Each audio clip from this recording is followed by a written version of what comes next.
On a remarqué que la grande majorité des populations humaines aujourd'hui résidaient dans les villes et que cette tendance s'intensifiait. Cela conduit à plusieurs enjeux. Le premier, c'est les enjeux de bien-être et de santé de ces populations en milieu urbain, qui peut passer par de l'alimentation durable et de la production de proximité pour retrouver de la production qui est plus locale. On a aussi des enjeux qui sont écologiques sur la préservation de l'environnement, quel qu'il soit, afin de favoriser et de préserver la biodiversité et de favoriser un environnement qui est vivable par tous et pour tous. Alors, comment faire pour cela? Par une gestion qui est plus intelligente des ressources et en travaillant en synergie avec les animaux, comme cela a toujours été fait depuis des siècles. La domestication, débutée à la période du néolithique, en est la preuve aujourd'hui. Les objectifs pour cela, c'est d'essayer de rebâtir une économie qui soit circulaire et de limiter la consommation et les gaspillages des ressources, comme les matières premières, l'eau et l'énergie, ainsi que la production des déchets. Donc pour bien comprendre, je vous propose de reprendre l'économie circulaire alimentaire qui est proposée par notre écosystème.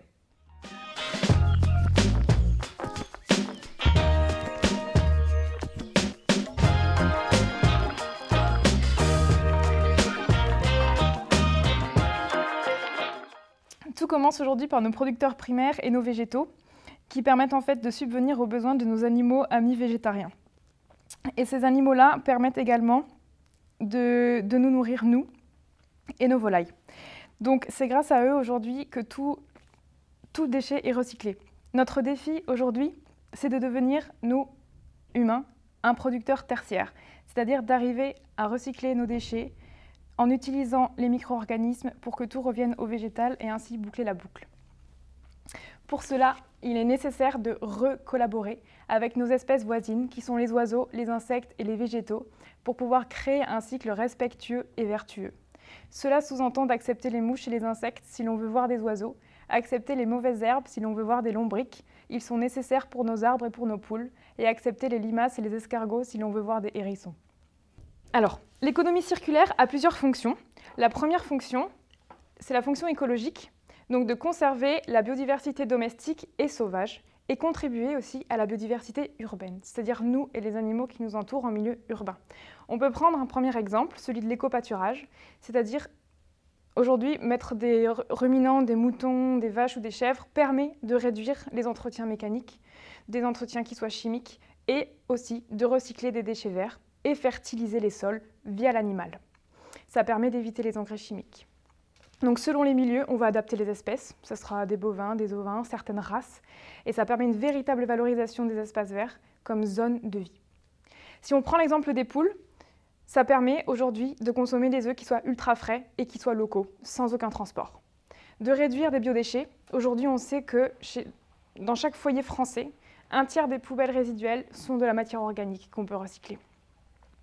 Par exemple, si on prend une étude qui a été faite dans le Gers par le Trigone, c'est une expérimentation qui a été lancée en 2013. Il y a eu 80 foyers participants et ils ont montré qu'une poule pouvait valoriser 72 kg de biodéchets et pondre 192 œufs par an.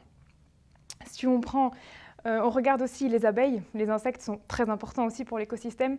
Ça permet de créer des zones qui sont sans pesticides, propices pour nos abeilles, redonner la place aux abeilles et aux autres insectes pour y fabriquer bien sûr du miel que nous aimons tous. Une des autres fonctions qui est aussi importante, ça va être la médiation sociale, c'est-à-dire de recréer du lien, de prendre le temps de créer ce lien, de prendre soin des animaux et de prendre soin des autres, en créant un lien social bienveillant. Je voulais citer un auteur que j'aime beaucoup, Konrad Lorenz, qui est un grand comportementaliste qui a passé sa vie à observer des oiseaux, qui est un ornithologue hors pair, qui a dit « Celui qui connaît vraiment les animaux est par là même capable de comprendre pleinement le caractère unique de l'homme ». Donc voilà, prendre soin des animaux, ça permet aussi de redevenir plus humain. Une autre fonction qui est aussi importante, c'est la fonction pédagogique. Alors, pédagogique, on pense beaucoup aux enfants, mais c'est pour les enfants et aussi pour les adultes. Et ça permet vraiment de reconnecter, de refaire cette connexion de ce monde urbain avec la nature, avec l'animal dans sa globalité, et prendre conscience aussi des bénéfices et des contraintes qui en découlent. Donc c'est voilà, reprendre ce temps de soigner l'animal. Avant, soigner l'animal, ça voulait dire le nourrir, en prendre soin.